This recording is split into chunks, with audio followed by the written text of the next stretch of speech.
Welcome to Hashtag Trending, the weekend edition. The arrogance is so thick, your elitism is showing. If only half of the shat you say is true, you're a liar. Who is this mental case? Get back to normal from the Twilight Zone. Couldn't grow a lemonade stand, even if we made lemonade for them. You are a real joke. You hobnob with elitist pigs. You're a moron. I think moron is spelt with an O. Okay, the last comment is mine, but if I didn't tell you these were comments from LinkedIn, you'd think they were from a schoolyard, some out-of-control protest. No, these are excerpts from a LinkedIn conversation. All but one is from a single thread, and I could have gone to any other thread and gotten many more of them. Think about it. This is a business network, and that's the language we're seeing. I don't know about you, but I noticed it a lot during the last 2 weeks of the election campaign in Canada. We've never been more polarized and more divided, but we've lost our civility in communication. We are pitted against each other like never before. And I don't think this is just because of politics, but the election brought it to a real head. Because I remember a post I saw a month or so ago on LinkedIn. A person got to argue in front of the Supreme Court. This is a lifetime accomplishment. He put in a picture and he talked about how proud he was. The first comment wasn't congratulations. It was, the Supreme Court is corrupt. How could you? And it just went on from there. This is a problem on a lot of levels. In business, we have to work together to build our networks, to meet new contacts, to engage with others. And the next few years could be a rough ride in business, especially if the U.S. makes good on its threat to put tariffs on our goods and services. We're going to need to work together like never before. Passions run high, but as we face an uncertain future and enormous challenges and pressure from all sides, we have to come together somehow to, as I've said in this series, to get our mojo back. So how can we do that? That's our challenge. And frankly, some days it seems impossible. So I found somebody who I know knows how to deal with the impossible. Dave Howlett. Now, I met Dave more than 20 years ago. Dave is an unlikely guy, down to earth, easy to talk to. But when I first met him, he actually was a bit on the quiet side. Then the first time I heard him talk, I was just knocked out. Today, Dave is, I think, what you'd call a motivational speaker. We'll ask him about that. But when I met him, he was talking to people about how to talk to other people, how to have conversations, and how eventually to use that to knock down silos in our organizations. And I was struck at what was in the heart of this. And over the years, he's developed this approach, and he's talking about how we can deal with conflict and differences in ideas, even passionate differences. And Dave's approach, I'll just get you ready for that now, is not theoretical or academic. He teaches a simple and powerful method that allows people to break through barriers and earn trust. You could use it for job interviews, sales leadership, culture, but I'll let him explain that. I wanted to bring him into my series, Can Canada Get Its Mojo Back? Because now the election's over. Canadians have been divided into two different camps, but we need to come together. How? I just raised the questions. I'm hoping Dave's got all the answers. And for our American audience, I think in your divided country, you might find some value in this. And I promise you, even if you are totally into politics and disagreements, Dave has taught me a lot that I've been able to use in a corporate setting. So I think that's a win-win-win. So I'd like to welcome our guest, Mr. Howlett. Can I call you Dave? Yes, you may. Wow. Did I get the setup right? Yeah, it was a great setup. I always think, boy, I should get off the air now because that's the best I'm ever going to sound. As soon as I start talking, it's going downhill from here. You once told me, you said, the problem with putting anybody on a pedestal is there's only one thing they can do. You made me laugh with your comment about the guy arguing before the Supreme Court because I knew what was coming down that train track. Oh, yeah. Okay, so before we get into this big time, tell us, the audience, a little bit about you. I know you, so that's okay, but let's introduce you to the rest of the audience. Tell me a little bit about your past and who you are and how you became who you are. Sure. I'm a son of a military man, and I think that gave me a perspective that I valued my entire life. My father was in the radar trade in the Canadian military. So I went to about 12 schools before I finished, before I went off to university. I lived in half the provinces in Canada in small radar bases. We lived in Europe for 2 tours and all that before I was turned 18. So I learned one thing early on, Jim, that is, despite the fact that we always want to think our group is great and their group is terrible, I've lived in a lot of different places, and I've met good and bad people in a lot of different places. I've met them in small towns. I've met them in big cities. So growing up, I started to understand that it really doesn't matter where you live or the group you're hanging out with. As your listeners will probably agree with me, there's all kinds in every group. All right. So that was the basis of me growing up. Now, that's the good part of having my dad as my father. The bad part, you talk about getting your mojo back. My father retired as a station chief warrant officer in the Canadian military, in the Canadian Air Force. That's the second highest enlisted rank you can get to. And I admire my father a lot. He raised 4 boys, but my father had one failing as far as I was concerned.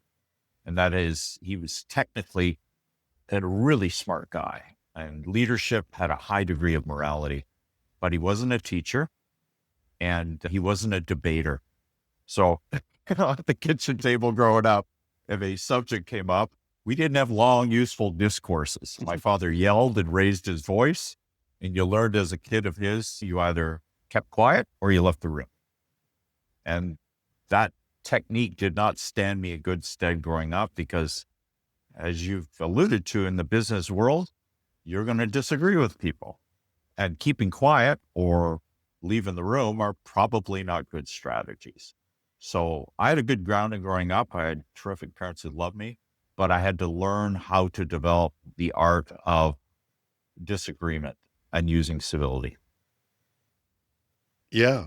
Funny, I've known you for more than 20 years and I'm really slow, but the thought occurred to me, if you changed schools that many times, you had to learn to make friends. Yeah, I did. It's interesting you say that because I'm part of a Facebook group with kids I still went to high school with in West Germany from 1973 to 1977. And seeing these kids, 50 years later, seeing them interact on social media, there were some, I'd say the majority loved moving every few years. We called it shuffling the deck. You got to meet people, but some of them very much disliked it. And I understood early on that I could walk into every classroom and be lonely because, unlike perhaps you, I didn't know a kid since the 3rd grade. I had to make friends new every 2 or 3 years. So I developed the art of walking a room, making a connection with people and getting them to like me and trust me because I was moving on in 3 years anyway. Not surprisingly, after my university degree and a couple other things, including a stint in the military, I always was gravitated towards the sales world because sales is the art of persuasion, and persuasion comes from trust. So your listeners will understand this, whether you're in sales or HR or leadership or operations or IT. Probably the most precious thing we can have in life is the ability to get people to trust us.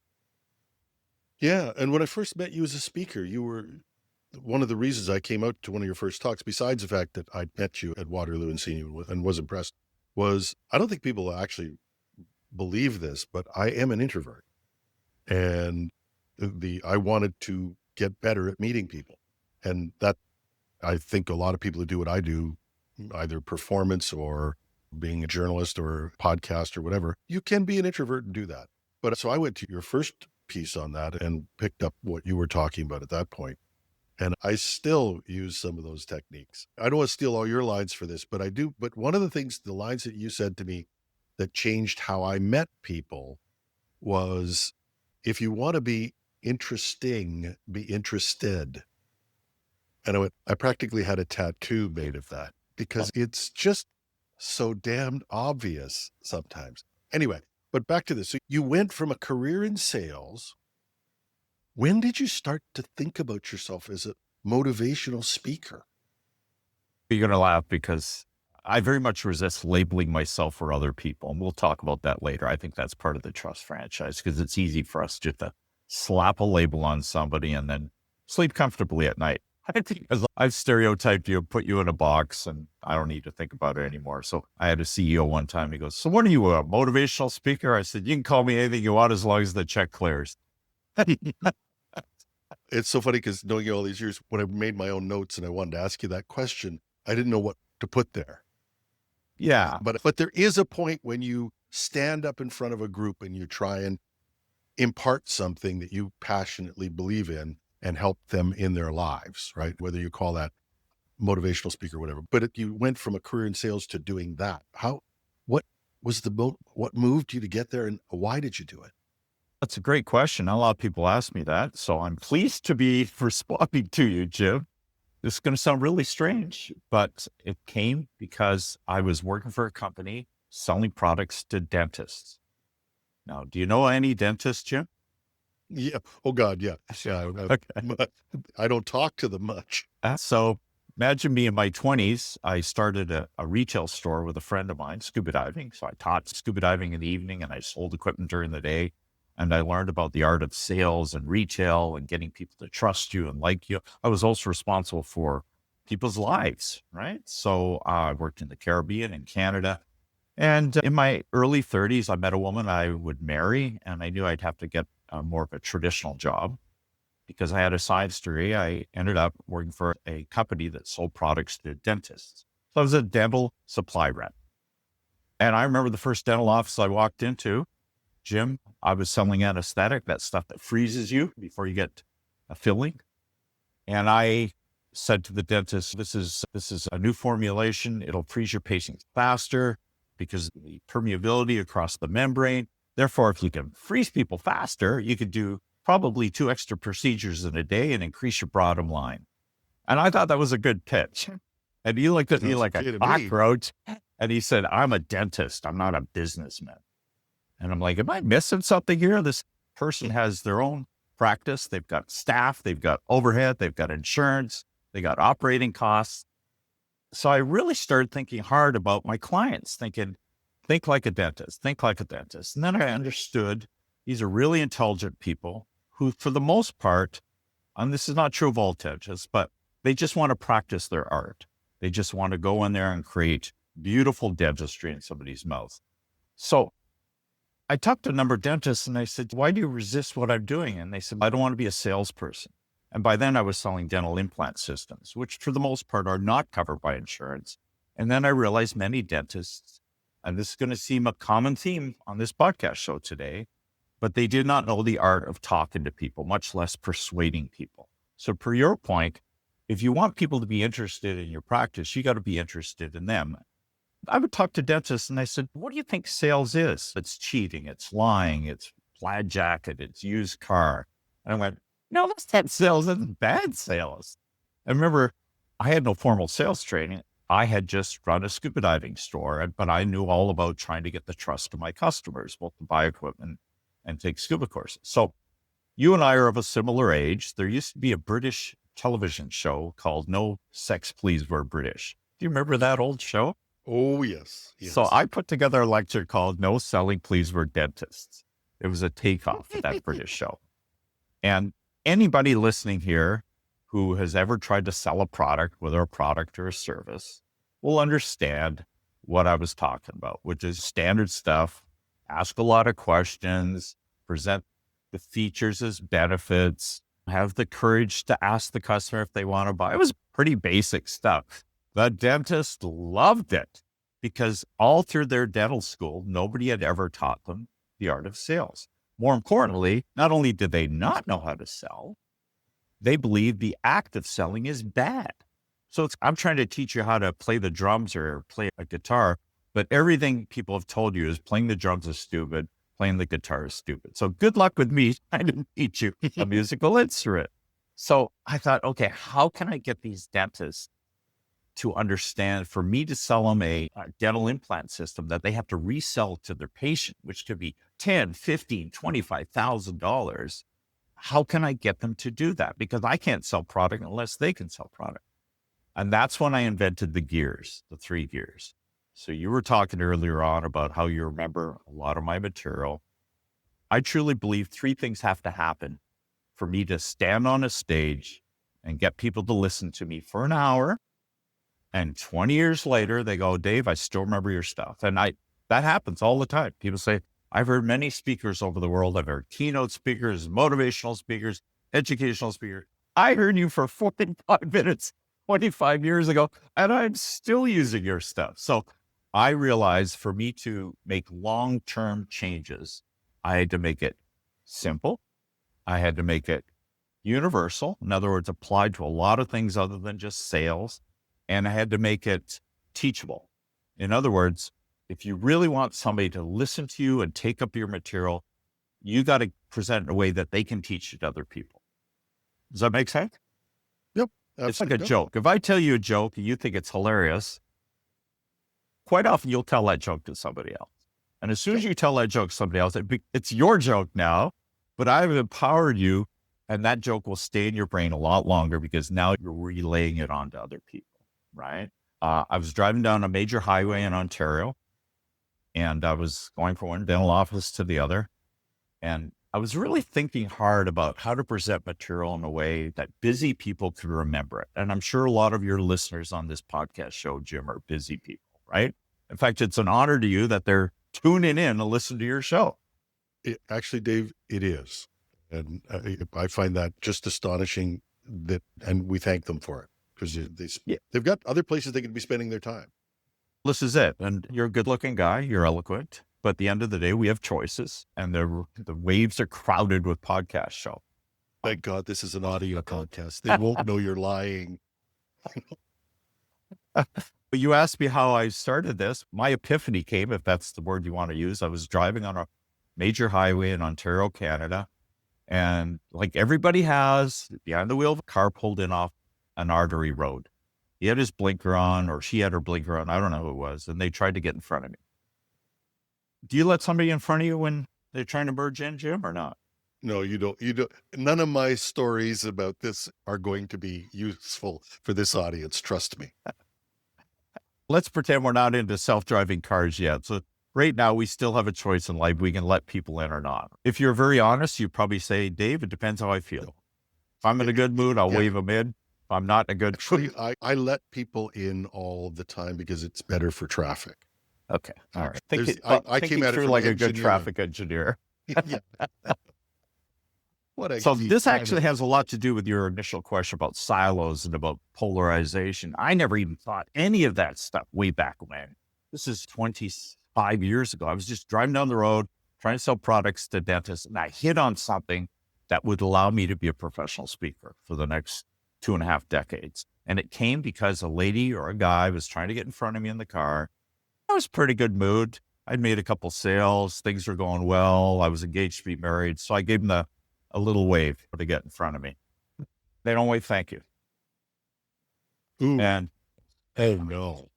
oh no. They didn't give you the wave? They didn't give you the wave, man. Didn't give you the wave. Oh. You want that wave. Oh yeah. Oh yeah.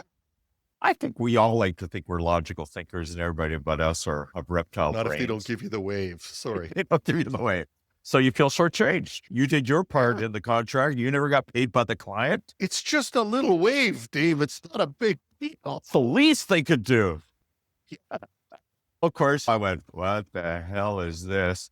And then what was really interesting, I went, idiot NA, and I scanned the car. BMW, that's typical for BMWs. They don't wave thank you. I ain't even helping anybody in a BMW anymore. So I went from reaction to observation to classification to confirmational bias.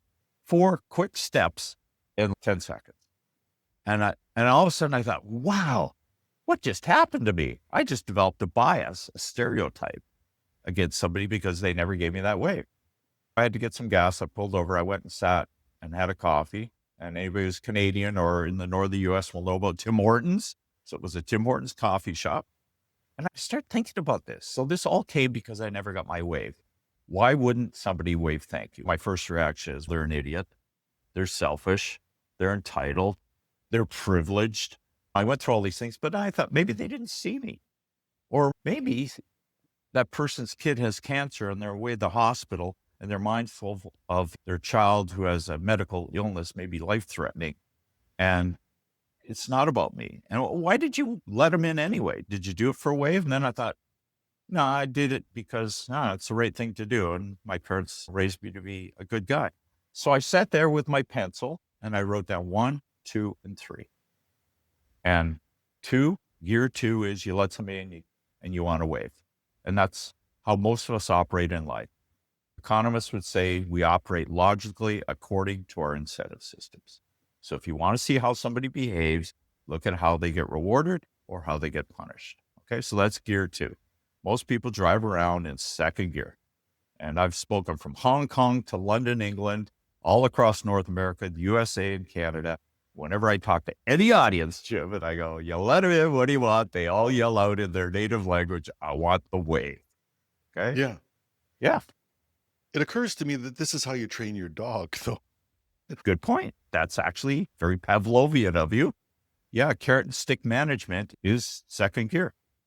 So when you say, Dave, you developed this art of getting along with people, it came from me on that highway going, most people are in second gear. Most people act rationally according to their lives. If you want to see why, and I'm not saying this is always the case, but why traditionally people vote conservative, tend to live in rural areas, second gear explains it. If you want to see why traditionally people live in urban areas, vote more to the left, second gear explains it. Because is one an idiot and the other one's not? No, they're both acting rationally according to how their reward systems.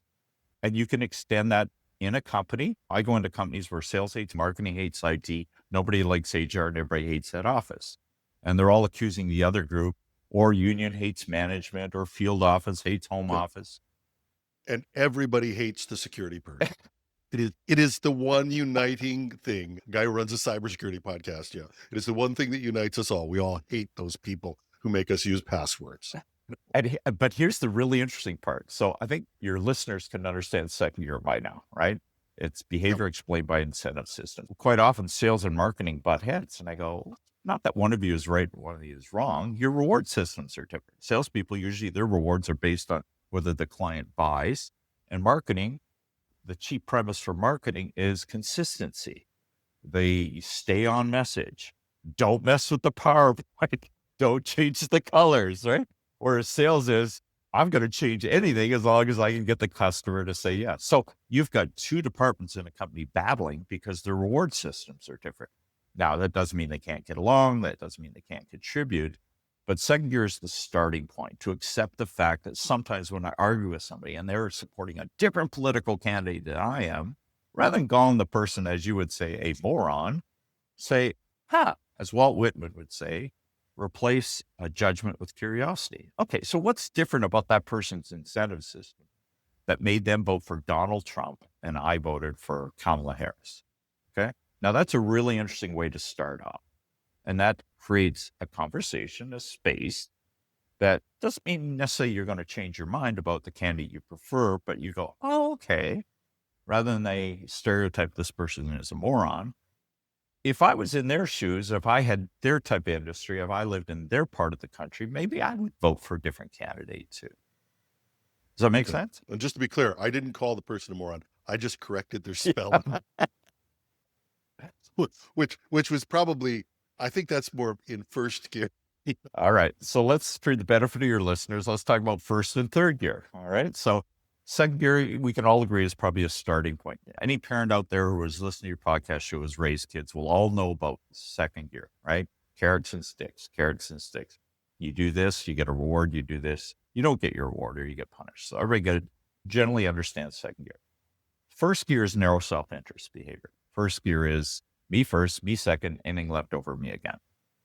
And you can interpret that as selfishness or arrogance. Anybody who listening to your podcast show has a degree in psychology will know the whole concept of narcissism. In fact, there's a whole continual scale about narcissism. And there are very highly functioning narcissists who work in the business world. Basically, no hard feelings, but I'm going to step over top of you to get what I want. Yeah. So in fact, one of the cruelest things we can say about people on the other side is they're selfish or they're arrogant. So first gear is not a compliment, but we've all been in first gear. I can tell you when you've been in first gear, Jim, is when, you said you let cars in on the highway. Great. Do you let the first car in? Sure, Jim lets the first one in. Do you let the second one in? Maybe not. Yeah, Do you let the third one some in? today. But he didn't give me the wave. Well, not even the wave. It's sooner or later No, you got I'm to move kidding. ahead in the But traffic yeah, too. but I'm predicting that guy won't give me the wave. I'm rationalizing my being in first gear. I'm sure nobody does that. Yeah. The interesting part about first gear is a bad side effect of my talk that I have to caution audiences or company employees against is they want to assign the gears to a person. Oh, that Jim Love, he's a first gear person. That Dave Howlett, he's a third gear person. Now, these are intentions, right? You can shift gears just like you can in a real vehicle, and you can go from third gear to first gear back and forth. I get hired by companies because they want to create a culture around third gear values. And we'll talk about third gear in a second, but that's extraordinary. But you never get a company of thousands of people all functioning as amazing people in third gear at the same time. No, at any one time, employees are going back and forth. I will tell you, a big influencer, whether employees act with selfishness or with kindness, is leadership. That shouldn't surprise you. You worked in the IT space for how many years? 40. Okay, so what would you say is the prime influencer on culture of a company? Prime influencer, the culture of a company. I think it comes from the CEO, but culture, but culture is also written into companies. The company, it becomes part of it, so it even becomes greater than one person at one point. Absolutely. You talked earlier on when we were before the podcast about how you had a company that basically got driven into the ground because competition from another sector. I could tell you when I Those damned Americans. No, let's not sugarcoat this. I was being diplomatic, but hey, An American publisher drove us out of business. Yeah, there you go. Sorry, but I'm not bitter. No, but I went into Yes, a company one time and they had just been acquired and nobody knew if they were going to keep their job. Were people being altruistic and helping each other? No, it was every person for themselves. There was a lot of bad behavior on people because people are frightened. And when you're frightened, you go back to Maslow's hierarchy, right? You go back to protection, you and yours, and that's it. It doesn't mean people don't act with empathy and kindness, but generally stress will make us move towards first gear. And that makes sense, right? It's just a biological survival thing, right? So first gear is narrow self-interest. First gear on a highway is very simple. Somebody's trying to merge in front of you. You don't look at them. You crawl really close to the bumper of the vehicle in front of you. You ignore them. And you don't let them merge in front of you. Or for the IT audience out there, first gear is that meeting you have where there's been a disaster and you come into the room and you can't see the scapegoat. So you think it's you. Yeah. Yeah, no, you're absolutely right. And I love what you said earlier about starts with the CEO or the person at the top. I had a friend of mine work for Walmart one time. And I never forgot what he told me because I just said to him, what's the culture of Walmart, a company who has hundreds of thousands of employees? He goes, depends on the store manager. Yeah. I went, oh, that's really interesting. He said, yeah, it depends on the store manager. There are different cultures in Walmart. Depends who's running the store. And I'm thinking, yeah, you're absolutely right. So kids usually take their cues from the parents. And if the parents exemplify or demonstrate a certain gear, then you have permission to act the same way, kind of thing. And that makes sense, right? Yeah. My dad used to say, if you want to know what the culture of a school is, go meet the principal. Yeah. Yeah, absolutely. Now, I will tell you that first gear is not only an individual thing, it can be a group thing. We'll talk about groupism and tribalism and things like that later on, but benefit of your listeners, first gear can extend just to your group. IT is better than any other division because we're IT, right? We've got insights into a language and everybody else. What of course. So you get a group first gear, right? And not surprising, you see this extended to politics, to religion, even to sports. My team, right or wrong. Yep. You support our team or you're one of the outsiders. So in-group, out-group type of thinking is a manifestation of first gear. And then we have third gear. And third gear is an interesting one. It took me a little while to think of it. I just put down 1, 2, and 3. And second was easy. First gear was easy. But third gear took me a while because I couldn't read any economist books about third gear. Economists, third gear confuses them because third gear is anybody who's listening to your podcast show who grew up with some kind of spiritual base will understand third gear right away because they learned about third gear through spirituality. Third gear is do it because it's the right thing to do. So third gear was when I speak to audiences, whether it's companies or communities, and I play that scenario, I always find the busiest road in their community. And I talk about how you get upset when you don't get your wave and what you look like in first gear. But then I say, so I want you to try this. Over the next week, I want you to let 10 cars in at various times, not one time. And sooner or later, if you let 10 vehicles in front of you, a bunch of people wave thank you. And I love getting thank you. I love getting new speaking engagements. I like getting paid. But sooner or later, somebody's not going to wave thank you. And now you're not going to get upset. Why? Because you didn't do it for the wave. You did it because it's the right thing to do. And you're Jim Love, and you're trying to be a good guy, and you let people in. And if you get a wave, that's an after effect. That's not the focus of your actions. So third gear is a long-term reputational driven behavior. And I always watch the audience, Jim, when I say this, and there's silence and people thinking about this. And all of a sudden the light bulbs come on. And some of them learned it through Christianity, and some through Hinduism, and some through Islam. Some learned it from their parents. Some learned it from a scoutmaster. But usually sooner or later, most people get what third gear is. Kids are easy. As soon as I explain the gears to kids, and I've spoken to kids groups, kids will get it right away, especially for sports. I'll go, what's a kid in first gear in sports? They'll go, a ball hog, all right, or a puck hog in Canada, right? Yep. The showboater, right? Yeah, the selfish kid. What's second gear in sports? Oh, the kid scores a goal, but everybody has to applaud and thank them. Or maybe their parents paid them $5 for every goal they score. And what's third gear in sports? And every kid will say it's a team player. Yeah. In hockey, the real valuation of a player should be assists, not goals. But look at how we stack the way you scored this many goals. You didn't get there without the people who gave you the assists. Exactly. Yeah. Yeah, you're right. And my brain lends itself to storytelling. In that way, I have a lot in common with major religious leaders, because if you think of the major holy books, the Bible, the Talmud, the Holy Quran, they're all morality books underlined by stories. That's all they are, right? And when I stand on a stage, my stories, I've got 9 million stories to demonstrate various aspects of the gear. But at the end of the day, it really comes down to what gear are you in when you turn on your computer that day? What gear are you in when you're talking to your kids? What gear and it's not about being a saint or being perfect. It's about self-awareness. Okay, I'm having a lousy day today. I got to warn you guys, I'm in first gear. All right. And that's fine. That's fine. Okay. Wouldn't recommend it for a job interview. You've been taking this third gear out for how many years now? 20 years. You're doing a crappy job, Dave. A lot of us are still in first gear. Yeah. You got to talk to a lot more people. But in this, honestly say this, I think when I first encountered your speaking, people were very aware of this, and I think aspired to be in third gear. I'm not sure that I'm seeing that same thing in our society today. And this is what we started out talking about this, and I'm not blaming it all on you, but what has happened to us? Have we gotten worse? I don't think so. I blame you guys, and by that, the IT industry, all right? Because you're not a bunch of guys hunt and peck 'em keyboard nerds. You guys are a lot craftier than that, right? So you got your business brains on and go, okay, how do we make money off of this space?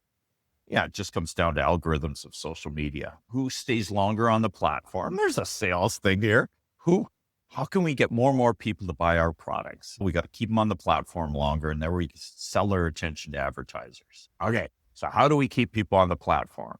Who stays engaged? Angry people stay engaged. Frightened people stay engaged. Any politician will tell you, outraged people or angry people will vote a lot more than complacent and happy people. We just saw that in the Canadian election. The Liberals were 20 points behind in the polls. They were 25. facing an extinction of our party. And within 4 months? Oh, less than that. Yeah. Less than that. Yeah. And did that come Less than because 2 all months. of a sudden the Liberals launched new economic policy? No. It came because people were frightened. And they feared economic or even military invasion from the United States. And they rallied around the flag. And they found somebody, at least 40-some% of Canadians said, we need somebody to protect us against the predations of the United States. So back to your question about what's going on, the fact is sometimes it's deliberate, sometimes it's circumstantial, but People will go inwards when they feel threatened. What concerns me is there's a very slippery slope to being on Facebook or Instagram or any kind of social media platform. All of a sudden, you're fed through the algorithms of social media views that always confirm yours.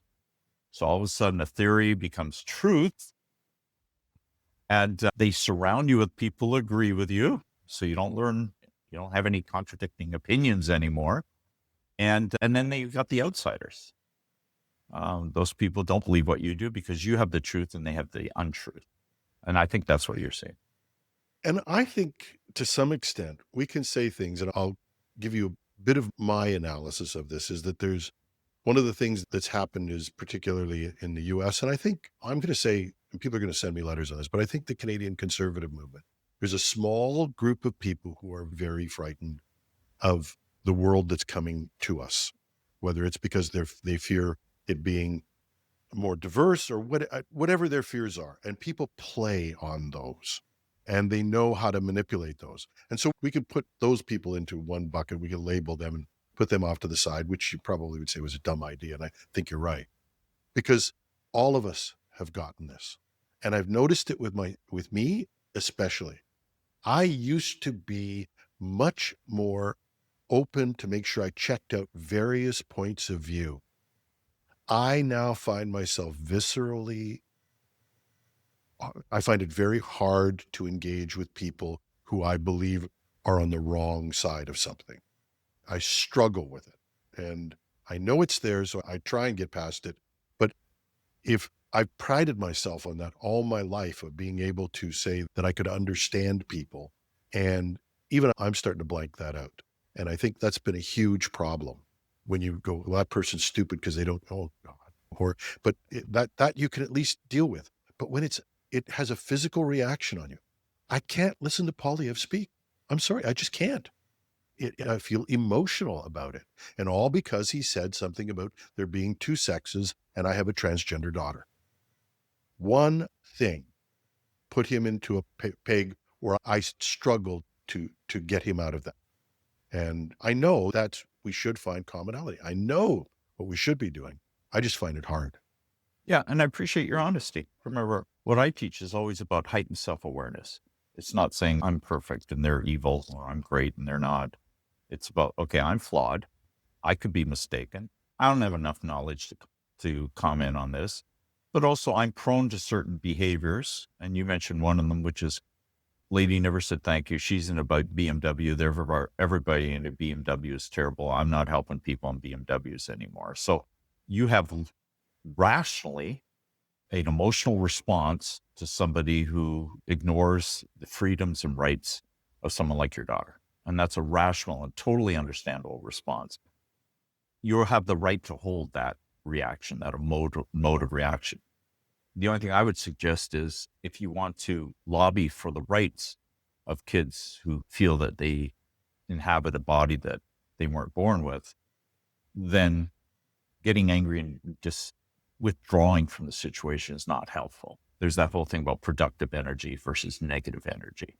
And I think what you're fearing is the negative energy. I call it corrosive on the soul, but there are positive things you can do to go out there and guarantee the rights for trans kids, right? You can use that energy to make society better. And sometimes that's by engaging with people and convincing them to change their vote. I would find it would be really interesting to sit down with somebody like Pierre Poilievre and just have a one-on-one with the guy. I'm mindful of a lot of the stuff I see on social media and we're not even talking about disinformation. I'm just talking about misinformation, but it's carefully curated to show you the worst side of the opposing politician. And yours, you see the best side of your politicians, right? So I have to keep that in mind. But look, I'm going to read something out to you. I posted something yesterday. I was going to be on your podcast show. And one of my Facebook followers, Janice, put this. In my small town of Whitby, Ontario, I joined a Facebook group I thought would lend itself to good discussions about the election and world politics in general. To my surprise, it quickly became quite a nasty bash against anybody not voting Liberal. I never directly discussed who I'm voting for. I was incredibly disappointed. In this tribal environment, I was not completely shocked, but just disappointed. I enjoy a good debate, a good argument with friends and family. It's just different now. I tend to hold back on what I want to talk about or my views. You can't laugh anymore and say I disagree without getting attacked for it. It's very sad we've reached this point. Yeah, it is. And I'll flip that to also, because it's easy for us to say that's the conservatives. When I started the campaign out, I had to look at this and say, I have a very fundamental belief that we're headed economically in the wrong direction, not because of liberals or conservatives, but because we don't realize the impact of what's coming from AI and automation, and that we have to transform not only our economy, but how we distribute wealth. And if we don't get onto that, I have a big fear for my children. So I said, advised by a friend of mine who is a Poilievre supporter and is a really good person, like a tremendous person. And I respect them enormously. We just disagree on this. He said, you got to take a look at this guy's economic ideas. So I said I would. I put that on Facebook. Oh my God, you'd think I'd gone to the devil. And I was getting stuff like, Jim, I never thought you were like this. Jim, and I went, wait a minute. I have a thing I disagree with this guy about. That doesn't mean that he's one guy in a political party. I need to know what they think they're going to do. And I'm sure if I shuffled through all of the liberal people, I could find somebody who was equally as prejudiced or whatever. But it was just so overwhelming that I had thought that I would take a look at this person's platform. And I found it tremendously surprising. We aren't always the good guys. Yeah, absolutely. And I think that's a great example. There's something social psychologists call the purity test, which is, are you one of us or are you one of them? Are you pure enough to be a good liberal or a good conservative? My wife and I, for sports and health reasons, we decided to ditch meat and dairy, eating meat and dairy about 11 years ago. All right. So I'm 66 years old. Last year, we competed in our 10th Ironman competition, which sounds really cool, really impressive. And it does impress a lot of business people when I get introduced, but I'll never be good enough to win one of these races. But there's a lifestyle aspect to health and fitness my wife and I are pursuing. And part of that is I don't want to get diabetes. And there's a 400-pound fat guy I'm always trying to get out. Why am I sharing this with you? Because what you will find fascinating is that I joined 2 Facebook groups, one called Plant-Based Endurance Athletes. All right. So these are people like me who do running and swimming and biking, and they ditch meat and dairy. And we did notice actually our recovery and muscle soreness was a lot less. Nothing to do with the animals, had to do with more fiber. Once you dump meat and dairy, you have to up the fiber necessarily. So you're eating fruits and vegetables, and results in a healthier gut biome and therefore healthier total health fitness. All right. So I'm a living, breathing proof that a meat and potatoes guy for the last 11 years could do without meat and dairy. And I'm fine. I'm not deficient on anything. I can go out there and do a 25K run tomorrow afternoon. I'm the only guy I know my age from my high school who's not on any prescriptions. The reason I'm sharing this with you, though, is I'm also a member of a vegan group on Facebook. From a diet point of view, it's exactly the same. Whether you call yourself plant-based or vegan, same thing.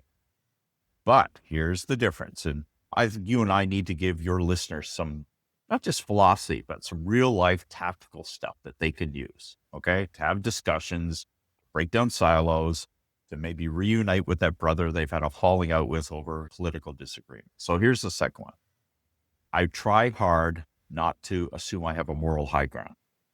On the plant-based Facebook group, most of the discussions around race strategies and recipes. On the vegan group, and here's the difference. You are a vegan or you aren't a vegan. So it becomes a label for a person, okay? You're a Christian or you're not a Christian. You're a Republican or you're not a Republican. But then within those groups, there are arguments, not only chastising non-vegans, because obviously vegans are, if you choose to be vegan for animal kindness and for the animals, then it infers that people who aren't vegan are not good people because they're eating and killing animals and you're not. Therefore, you have a moral advantage over those people. Now you can see what will start to happen, right? There are people within every religion, for example, who will just go and do good things. There are other people who start demonizing people outside the religion because you're not saved and we are. And you see this a lot on these groups where they have this purity test. Can you be a vegan if you're dating a non-vegan? Can you be a vegan if you inherited your mother's purse, your father's wallet, and it's made out of leather. No, you can't be a vegan. So there's an escalating war within the vegan community about who's a good vegan and who's not a good vegan.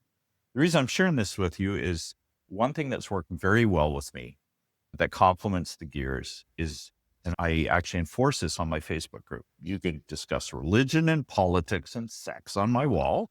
I don't have any out of bound subjects, Jim, but no disparaging labels for individuals or groups. That's it. So you can say, I very much disagree with the politics or with the policies of our current leader of our country, but you can't say he or she is a moron, just like all the other morons who voted for them. Can't do it. You got to use your big words and your indoor voice, right? And most people go, okay. And all of a sudden they switch gears and they stop with the ad hominem attacks and the labels, and they just talk about policies. So we get the point across, and people can agree to disagree. But quite often people say to me, I love your Facebook wall. It is one of the only places of civility, not because people agree on everything, but because they're not calling each other names. And I think just on a basic level, if you can get past those individual labels or group stereotypes, then we can accomplish a lot more. Yeah. And the funny thing about this is, as well, is we do this to people. We don't do it to AI. We're polite to AI. And as a matter of fact, so polite, and it's so polite that people are actually complaining about it being too nice. And I used to say that there was an old joke about this woman who had a husband who said, I know he can be loving because I've heard him talk to the dog. And we know we have this capacity, but we bury it. And so the next question I want to ask is, I think you've talked about some of the ways you could disarm this, but how can we get past this? How can we get out of this box that we're in? I think the first step is know you're in a box. And most of us don't. Look, I'm the first to say, I like to think I am broadly educated. I read a lot of different news reports. I wouldn't call myself like you a political animal, but I do vote. When Donald Trump got voted in for president the first time, I was shocked because I'd read all the polls and they said Hillary Clinton was leading. And I'm like, and then I got really angry. What am I missing here? I could see a few maybe radical right-wing people voting for Donald Trump, but millions and millions of people. So I had two thoughts in my head. One was, it would be easy to just say, okay, a third or half of the United States population, they're a bunch of idiots. Okay. And then I can go to sleep at night because they're just solve idiots. the problem. Yeah. But I'm a salesperson, right? And I'm proud of that label. And I'm like, if I'm losing territory to another salesperson, if they're selling more and more product than I am, I can call that other person an idiot, or I can go, what am I doing wrong? Or what are they doing right? So I really had a hard think about, okay, what media am I listening to? And I'd be hoodwinked by media or by pollsters. But then I really started having conversations with Americans who voted for Donald Trump. And I didn't start off with labels or names or how could you, or we were friends, or I can't believe you related to me. But it's a simple question. What in Donald Trump's policies made you vote for him? Like, why do you support him as a leader? And just be quiet and listen. And I heard things like, I'm not happy about the direction the United States going. And I said, can you tell me more about that? And it really more had to do with money. Came down with cost of living, came down with lack of job security, came down. And yeah, there were aspects about the country's changing, but I would continue to come back with questions like changing how. Now, here's the really important one I would ask is, what's Donald Trump doing that you don't like? Or could you critique something about the person you voted for? And what I found fascinating is, as long as I asked the other questions first about why did you vote for them and how is your life and where do you work and what state do you live in, they felt safe enough to open up and go. One lady said to me, I like some of his policies, but I wish he'd just shut up sometimes. Just shut up. You sound like an idiot, right? I think that guy's always campaigning. I think he likes campaigning more than really. She goes, yeah. She goes, but I would not tell a liberal that because you don't discuss that stuff outside your group. And I said, but yeah, you're telling me that. She goes, you don't come across as a liberal. I said, why do you say that? She goes, because you're honestly interested in our life and what we do. And I went, and a liberal doesn't? She goes, not the ones I know. And I said, that's really interesting because I have liberal friends who say conservatives aren't interested in our life. She goes, really? We aren't interested. Or she said, at least I am. So back to your question about how do we break through this? I think the first thing is you have to replace that quick judgment with curiosity. You have to go and talk to somebody and say, I'm honestly curious with no judgment. What is it about the platform, this party that you like? Like I'm the first to say, I voted for Carney this time around. But there are aspects of the liberal platform, probably if he hadn't got in and if Donald Trump had not started making economic threats against Canada, I probably would have voted conservative this time around. So I did my research, I did my study, and in times past, I voted on the left, I voted on the right. So I tend not to be a fanboy of a politician. I tend to look at the policies and do what I think is best for Canada. I don't know. How about you? You strike me as that type of person. I have a secret for everybody. I've been a conservative riding president. I've worked for the NDP. I have a secret for everybody here. Our band of left and right is really narrow and in the center. There are very few people who exist beyond that. And if we sat down and we actually looked at the platforms and there are some differences. There are some, but these are differences you could discuss. Right. Why do you think investing is better than not? Both parties want tax. Both parties, if you go through the platforms, and I went through them, by the way, I did an AI analysis of the platforms. And there are very few places where there's differences, but there are differences we could discuss. And I think that's a secret in Canadian politics. I'm like most Canadians. I want you to spend the money well, and I want a world where everybody else has the right to be themselves. Real simple. Third thing, I want to take care of people who fall off the beaten track, who need help to get what we have. It's not hard. And when we look at each other, I'll tell one story in this thing because it was a revelation. And for me I live in a small town, so you keep your political enemies very friendly. You're very friendly with people because we're all in the same lifeboat. It's a small place. You're going to meet them. But I had a fight with a town councillor, and we were just going at it. You wouldn't know it to look at us, but I couldn't stand this person. But because I live in a small town, she was called as a speaker we do these speaker things once a month, and she showed her pictures and talked about her friends and her family and how she saw this picture to be beautiful. I had to go up to her afterwards and say, look, just have to admit this.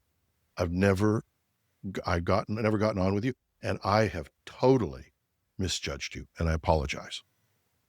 And it was hard to do, but it was one of those moments where you just look at somebody and you go, in this one circumstance, we disagree. And I would have missed out on knowing a person who is very worthwhile knowing. And I think that's the same thing in our Canadian politics. We make a lot out of a little, I guess, is the issue. Yeah, I love your story. I'll second gear you. Okay, I'll tell a story. So second gear is awesome reciprocity too. I had an American IT guru come up.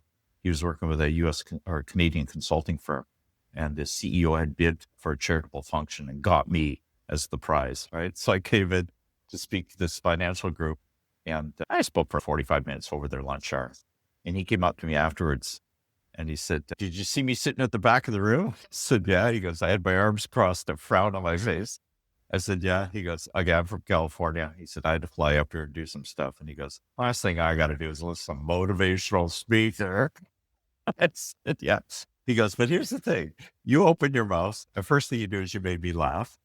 He said, and then you made me think. I said, yeah. And he goes, Dave, I got to tell you, I'm getting cynical, man. He goes, I'm 64 years old. I'm sliding back to first gear. I use this quote from George Carlin. You ever notice when you drive down the highway, anybody going fast, you as a maniac, anybody going slower than you as an idiot. And there's a cautionary tone there. As you get of a certain age in life, you start acting like that with anybody who thinks differently, you as a maniac or an idiot, right? Because they're not doing it the Jim Love way. They don't agree with Jim Love. So he goes, so I need your help. I said, okay. He goes, how do I stop that? Because he said, I'm getting very cynical and bitter, and I don't feel like I never used to be this way. I said, you got kids or grandkids? He goes, We have a grandson. I said, how old is he? He goes, he's 4. I just said, do you like spending time with him? He goes, I love spending time with him. I said, why? He said, because everything's new. He goes, he's asked me all these questions and Pop, where's this? And Pop, why is this? And I said, that's because he's not cynical, right? Everything's new. He goes, yeah. And I said, and it's rubbing off you. That's why you like spending time with him. I said, so here's my thing. If you don't want to hang around first, if you don't want to be in first gear, take a look at who you're hanging out with at work. Because I can guarantee you water finds its own level and you will gravitate to the 1 or 2 other curmudgeons who are also not happy with the company. And the 3 of you will share a table in the cafeteria and you'll all moan about management or what's going on because you'll form your own little echo chamber. Because, yeah. I said, so why don't you try this? Rather than hanging around with those 2 curmudgeons, why don't you mentor a new employee? Maybe a 23-year-old who's just new to your industry, who's keen and eager, just like a grandchild, who's wide-eyed and bushy-tailed, and they're going to look at you as like the guru, but you will learn as much from them as they will from you because you could pass along some of your wisdom, but they can pass along some of their fresh enthusiasm. I said, you will both benefit back and forth. I still remember that conversation. That was like 18 years ago, and I hope that guy took my advice. So here's my answer to you. How do we break free? Treat other people as human beings. There's the reason my company is called Real Human Being and not lefties, righties, Canadians, Americans, Brits, whatever. It's because at the end of the day, I use this acronym FREE, Jim, F-R-E-E. We all want the same thing. We want food on the table, roof over our head, some education for our kids, and a little entertainment on the side. F-R-E-E, right? I have not met many people who don't want to have those 4 things. So focus on what we all have in common, and maybe the methods to get there may differ. But at the end of the day, we're all human beings, pretty well want the same thing. And when you find yourself going into those first gear silos where you start judging people because they don't do the things you do, then take a breath and think about that for a sec and say, I don't know everything. Maybe they've got the right idea based on their circumstances. Maybe there's something I can learn from them. For me, I look at people who supported Donald Trump totally different than I used to. I just say most of them are acting very rationally according to their incentive systems. And in Canada, we're no different. There's a reason why, whether you like Pierre Poilievre or not, there's a reason why the Conservatives are getting more and more successful at garnering the rural and youth vote is simply because a lot of young people look at the cost of living, the prices of housing in Canada, and they go, I will never have the future my parents have. And that's a real serious issue. And unless the liberals, the people on the left look at this and think seriously about how we create this productive economy with a better GDP than we have now and marry this with immigration because we need immigrants, then the liberals are going to fail the next election. But these are and deep issues, right? We don't reach out, we're going to lose the potential that we have. And I'm just frustrated with, it's funny because Quebec separatism almost disappeared in this election. And why? Because they see Canada as the place that's going to protect them and help their aspirations. Yeah. You can say whatever you want, but that's what you have to believe that. And now we've got Western separatism. And I'm going, we're all in this together.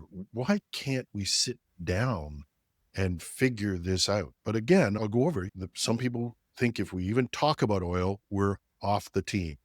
And yet, if we don't talk about oil and we don't talk about the things that they've got in your free model, there's a guy or woman there who's got 2 kids to raise, a mortgage to pay, and they make their money, their living in the oil industry. And we're going to tell them, you should take one for the team. I don't think that's going to work. I don't think so either. And a long time ago, I was a commercial diver. I learned how to do underwelding construction. One of my buddies in dive school in the early 80s was from Newfoundland. And I still am friends with Jim. And we're talking a true Newfoundlander, lived in an outport village, went out seal hunting and came back and worked on the boats and did diving. And that guy was an honest soul of the ocean, man. He ate everything came out of the ocean. But I grew up in this middle-class family. I joined Greenpeace when I was at university. We had a conversation one time about the seals because I was trained that hurting seals is bad and seals deserve to live. And he looked at it totally different. He was from a agrarian background in terms of seals they're a nuisance. Sometimes they eat all the fish and you got to whack them on the head and eat them. I learned a lot from him and he learned a lot from me. didn't always agree on everything, but what was really important is we became friends because we shared a lot more than just our ideological differences. We were both going to the same school. It was very difficult to go through all the diving exercises. It was cold. It was dark. Sometimes it was dangerous. I have a book out. It's called How to Connect Like a Real Human Being. And one thing I teach in the book, it's available on Amazon, but I teach this acronym called Watch Your Weekend Challenge. And you've seen me do it with live audiences because I believe this can't be theoretical. I got to get Jim Love on his feet, talking to people in his company, in his community, and you got to make those connections. So I use this acronym called Watch Your Weekend Challenge, and it basically stands for Complement, Commonality, and Challenge. And that's how you do it. That's how you reach out to that woman in Alberta. You pay her an honest and sincere compliment based on something she earned or something around her. You look for something you have in common with her. You got kids, I got kids. And then, of course, you always, and this comes from my sales training, you don't sell a product, you solve a problem. Find out what keeps them awake at night. Complement, commonality, and challenge. And that, I've taught that for 20 years. That, aside from the 3 gears, tends to be the most well-remembered aspect of what I teach. How to walk up to somebody in a foreign land, in a foreign state, in a foreign province, and within a minute or two, they go, wow, that Jim Love, like, he seems like a really nice guy. Like, I would tell this guy my stuff. It's a process. It's a very simple, but you got to do it in 3rd gear because everything comes back to the gears. In other words, if you reach out to somebody, you try and make a connection with them and they shoot you down, that's okay because you're in 3rd gear. I'm not doing it for reciprocity. I'm not doing it because they have to say, thank you for reaching out, Jim. They may call me a name or a moron. And you just shrug it off and you move on to the next person because 3rd gear is a resilience way of thinking. I'm not always in 3rd gear, but it's an aspirational goal. Yeah. And if we absorb what you've been talking about, and feel free to plug the book, we're going to say it very clearly at this so people can find it. But I'm sure if you search Dave Howlett and Amazon, you'll be able to find it. But we'll make sure we've got that, and if people know, they can contact me about it. But I want to go back to this idea of saying, okay, I've read your book, I've talked to you, I've listened to you, I'm going to try and do some of these things. But Dave, I got to confess something here. I've done some real damage over the past little while. That person who I corrected on the spelling of moron is never going to talk to me again. And turns out she's a big customer of ours. I'm just saying this because it just could be true. We're doing damage to our reputations in groups. How do we start the repair of that? I think the first step is to recognize it's going on. You and I are similar minds. Sometimes I go on LinkedIn, especially LinkedIn, and my thought is, what do you do for a living that you could write these extreme viewpoints, demonizing half of Canada or an entire industry? And I always look at what underneath their name. I'm thinking, you must be retired, man. You must be retired because my background, reputation is really important. What people say about Dave Hallett when he's not in the room will result in me either getting a phone call or they're going on to somewhere else. So again, go back to 2nd gear. Most people act rationally according to their incentive systems. Sometimes when I see extreme view from somebody in Alberta, which for our American friends is one of our major oil producing provinces, people out there tend to lean more conservative. But if there's a very kind of outrageous view on LinkedIn, I look at it and it says they work in the oil exploration world in Alberta. Okay, then that's rationally. They're trying to protect their resources. How do we go back and address it? Honestly, we do exactly what you did. You know, you said you defended a woman with probably an unwise comment correcting her spelling. To walk up and have the guts to say, look, I screwed up. Okay, I got emotional. I love this phrase, Jim. It's not an excuse, but it is an explanation. And that's a really interesting phrase. And I advise you to try that with the next person. Maybe you've become look, it's not an excuse, but it is an explanation. Like you, I'm very passionate with all my views, and that's no excuse. Okay. I was disrespectful to you and I should have listened more. And I apologize. Yeah. And I think that's all we can do at the end of the day. The 3 words men can't say, I was wrong. Yeah. Yeah. But look, let's not kid ourselves. 3rd gear is not weak. People mix up empathy and sympathy, and they're not the same thing. 3rd gear is empathetic. 3rd gear is, Jim, I understand what you're going through. That sucks. What can I do to help you? That's it. Okay. So I have people go, third gear is being a doormat, letting people do what they want to you and letting them run over top of you. I go, no, I can say no in third gear. I can say, I'm not voting for your candidate in third gear. I'll leave a marriage in third gear. I can fire an employee in third gear. It just means it's the right thing to do. And the reason I use this to break down silos, and this is really important to you to understand, is that an IT person in a company in third gear is more in common with a salesperson in that company in third gear or an HR person in third gear than they do with an IT guy in first gear. And that's how I break down the silos. It doesn't come from realigning divisions in a company or making people write out a note, I will not do this again. You talked about how do I address broken relationships. There's one thing that does bother me sometimes. It's when HR rolls out rules and regulations. I call it culture by rules. The more rules we have, the better culture we'll have. That doesn't work. That doesn't work. I see Facebook and social media walls with all these rules from the administrators about what thou shalt not. So I don't have any of those. Mine is simple. Try not to use labels for individuals or groups. And I actually have something called dinner time rules, which is have passion for your viewpoint, be open to new ideas, and please don't use disparaging labels. That's it. Very simple. But here's something you and I forget, because you and I both have a perspective that other people don't. Once a month, I'll get a private note from a woman who most I've never met, and they'll go, thank you for your social media presence. It is one of the few places I feel safe on Facebook. And the first time I read that, I thought, what the heck is she talking about? But then I realized you and I generally don't have this fear of personal safety that a lot of women do. Because quite candidly, a lot of guys are jerks or act in a jerkish manner. I should say that rather than jerks. And they act in first gear and they harass women for their own personal pleasure. I don't let that stuff go on my wall. And if it does happen, that person's gone. So I'm very protective of people in my quote company because I'm trying to role model a behavior I want to see. So back to your question again, how do you repair the relationships? It's not an excuse, but it is an explanation. This is what I did, but that was wrong. And I apologize. And then try to do better. Right? I watch your comments on LinkedIn. I see you explaining things.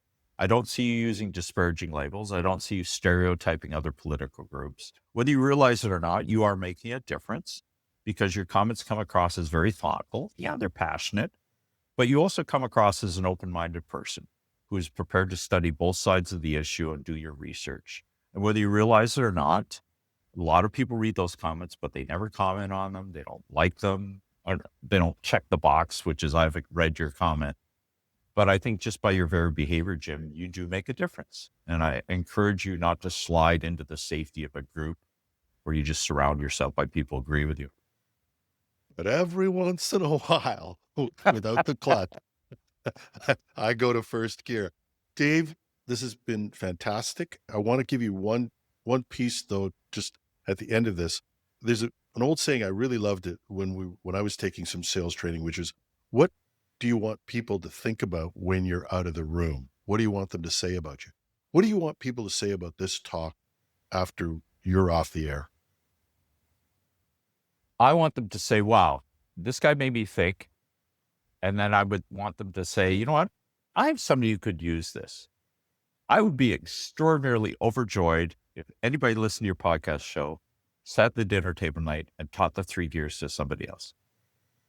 Could be an 8-year-old child, could be their partner, could be somebody at work, just saying, hey, I heard Jim loves podcast show and he had this guest on. He talked about these 3 gears and then turn to the other person and go, so you ever open the door for something they don't say thank you? Yes. How do you feel? Oh, I'm sad. That's because you're in second gear.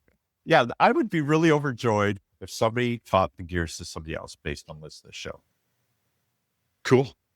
And so, as I have done, and I will unabashedly, and it's a funny thing, I make very few recommendations. I refer very few people. You taught me a lot about that. We could have that in another show, but you're a little more aggressive about helping people than I'm very guarded about my reputation. I would unequivocally say that people out there may want to bring you in or learn what you've got. So let's just go through this. And you've got a Facebook group. So you're first accessible if you want to go to Facebook. Yeah, I'm on Facebook. I'm on Instagram. It's just my name. So if they just go to davehowlett.com, you'll see my a link to my TED Talk. If you want to watch the 10-minute talk on me talking about the gears, you can do that. And your book is called? It's called How to Connect Like a Real Human Being.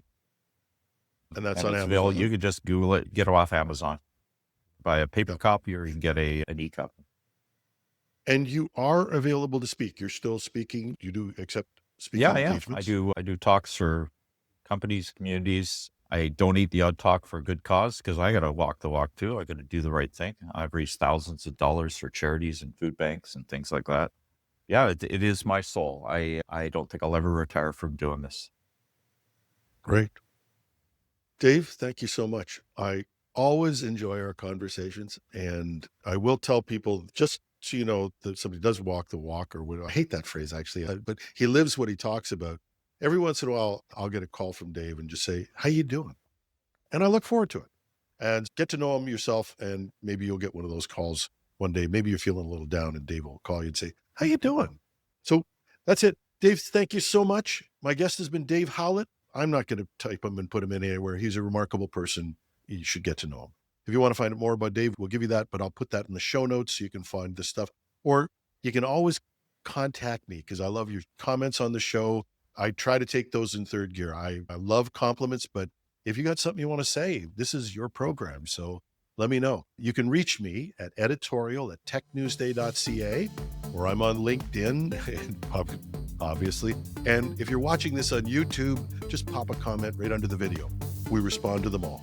Thanks a lot to our audience. If you've gotten this far in this, thank you. You've had other things you could have been doing with your time, and you spent it with Dave and I. So thanks a lot. I'm your host, Jim Love. Talk to you next week.